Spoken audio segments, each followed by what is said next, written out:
c'est que cette histoire de caricature, c'est un prétexte et qu'on pourrait arrêter de caricaturer et abandonner le droit aux caricatures, que ça ne changerait rien du tout, qu'ils continueraient à nous tuer et que c'est pas la peine que tous ces beaux esprits continuent à écrire tous les jours des tribunes dans les journaux pour dire qu'il faudrait arrêter de dessiner sur l'islam ou sur la religion, parce que c'est pas ça le problème.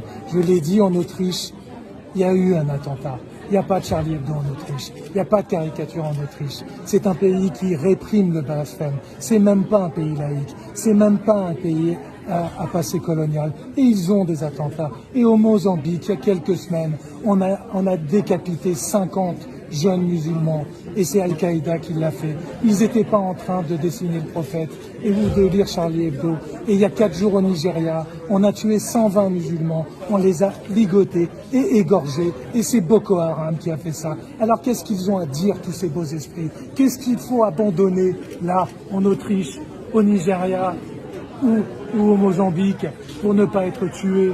Qu'est-ce qu'on doit abandonner? La liberté, l'égalité, la fraternité, et ça suffira pas encore. Et depuis 2006, on nous explique qu'il faut arrêter de dessiner, qu'il faut arrêter qu'il faut abandonner notre liberté d'expression. Mais c'est pas ça le problème. Le problème, c'est ce que nous sommes. Nous sommes l'autre, avec un autre universalisme de raison et de liberté, et ils ne le supportent pas.